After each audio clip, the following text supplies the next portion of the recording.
Deputados derrubam relatório que recomendava o prosseguimento da denúncia de corrupção contra o presidente da República. Apesar da vitória aqui na CCJ, o governo deve demorar para enterrar a denúncia contra Michel Temer. Condenado pelo juiz Sérgio Moro, Lula diz que a única prova do processo é a de que ele é inocente. Ex-presidente reafirma a intenção de ser candidato no ano que vem. Eu vou reivindicar do PT o direito de me colocar como postulante à candidatura a presidente da República.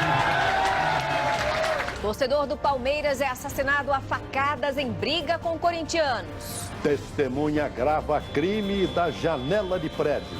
Ai, meu Deus do céu. Corregedoria afasta policiais militares suspeitos de matar carroceiro em São Paulo. Garis voltam a enfrentar a polícia no quarto dia de greve em Florianópolis. Quem pode com o todo-poderoso Timão? Corinthians tem desempenho histórico no Campeonato Brasileiro.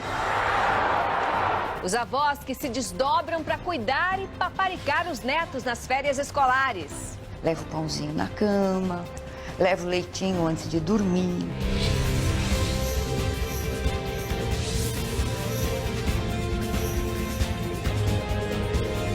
Está no ar o SBT Brasil, com Joseval Peixoto e Raquel Sherazade. Boa noite. Boa noite. A Corregedoria da Polícia Militar afastou das ruas 2 policiais suspeitos de matar a queima-roupa um morador de rua em São Paulo. Na delegacia, os policiais militares contaram que a vítima os ameaçou com um pedaço de pau. Os moradores ficaram revoltados com a atitude dos policiais. Foi enterrado hoje no Rio de Janeiro o corpo do adolescente de 15 anos, morto ao reagir a um assalto.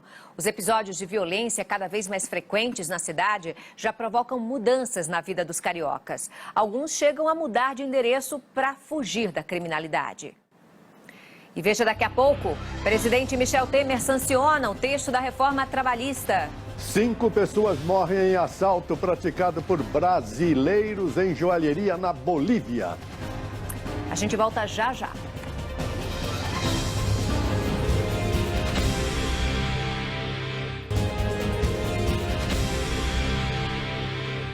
Um torcedor do Palmeiras foi morto com golpes de facão numa briga com corintiano. A agressão foi depois do clássico pelo Campeonato Brasileiro. Lamentável. Ainda nessa edição você vai ver os gols da rodada, as vitórias do Corinthians sobre o Palmeiras e do Botafogo sobre o Fluminense. Aliás, o clássico carioca teve também confusão de torcidas.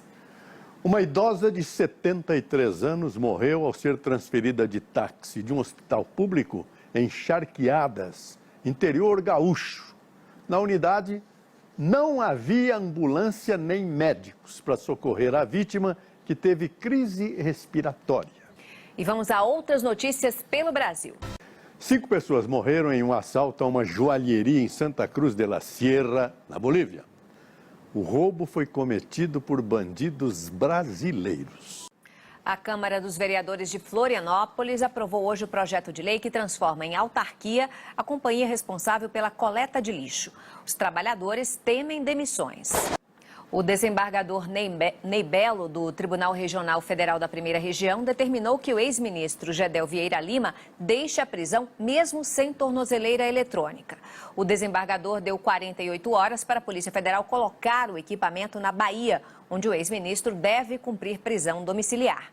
Gedel ainda não foi solto e pode enfrentar um novo pedido de prisão do Ministério Público Federal por exploração de prestígio. E o ex-presidente Lula falou pela primeira vez sobre a condenação. Ele disse que já esperava a decisão, que chamou de tentativa de tirá-lo do jogo político. O futuro do ex-presidente Lula na Lava Jato será definido por 3 desembargadores que atuam em Porto Alegre. A corte é responsável pela análise em segunda instância das sentenças do juiz Sérgio Moro. Em entrevista ao SBT, o presidente do tribunal disse que Lula deve ser julgado antes das eleições do ano que vem. Morreu aos 61 anos o dissidente chinês e prêmio Nobel da Paz, Liu Xiaobo. A comunidade internacional criticou a postura do governo chinês, que impediu que o ativista preso desde 2008 saísse do país para receber tratamento contra o câncer. O presidente Michel Temer sancionou hoje o texto da reforma trabalhista. O governo ainda deve alterar alguns pontos da nova lei por meio de medida provisória. A LDO, Lei de Diretrizes Orçamentárias, deve ser votada ainda hoje pelo Congresso Nacional. É ela que estabelece as metas e prioridades do governo para o ano que vem. O repórter Tiago Nolasco tem as informações ao vivo, direto de Brasília. Boa noite, Tiago. A votação já começou? Muito bem, há pouco o governo comemorou o desfecho favorável da votação na CCJ.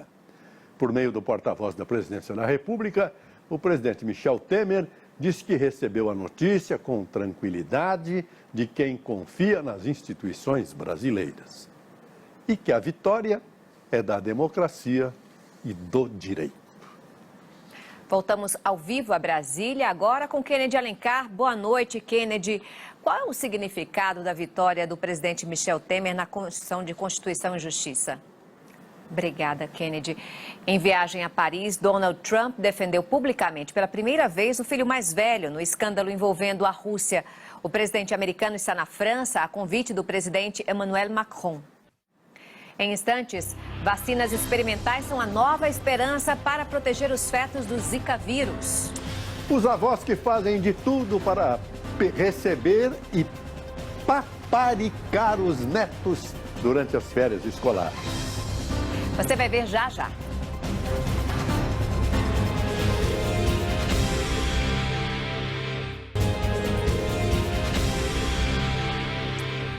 Férias escolares. E os netos ficam com quem? Com os avós, é claro.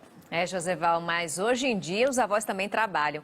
E o repórter Dalisson Dutra mostra agora como é que é essa ginástica para conciliar os serviços com os netos em casa. E os moradores de comunidades do Rio têm agora uma nova forma de crédito. É um serviço de cartão pré-pago que pretende atingir 1 milhão de clientes. 2 vacinas experimentais conseguiram proteger fetos de roedores contra o Zika vírus. Os testes em humanos devem começar no início do ano que vem. E hora de falar do Campeonato Brasileiro. Boa noite, Bruno Vicari. Boa noite. Qual é o segredo do Olha como a Raquel tá feliz, hein, Joseval? O segredo é a organização, viu, Joseval? O time do Corinthians já enfrentou adversários aí de todos os tipos, mas sempre mantém o seu eficiente plano de jogo. É só a 13ª rodada. Mas com esse desempenho e com a confiança lá no alto, já dá para ver o título nas mãos do Corinthians. E no Dia Mundial do Rock, o SBT Brasil encerra o jornal de uma maneira diferente. O festejado time do Corinthians resolveu aparecer vestido para curtir um som. Boa noite. Boa noite, Brasil. Tchau. Por que não unir 2 paixões, rock and roll e futebol?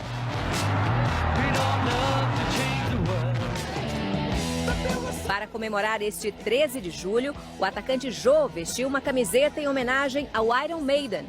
A banda britânica estourou na década de 70 e virou um clássico do heavy metal. O lateral Fagner escolheu o modelo que faz referência aos Ramones. A banda de Nova York ditou moda e é pioneira do punk rock. Já o volante Felipe Bastos vestiu a camiseta inspirada no álbum Abbey Road, dos Beatles.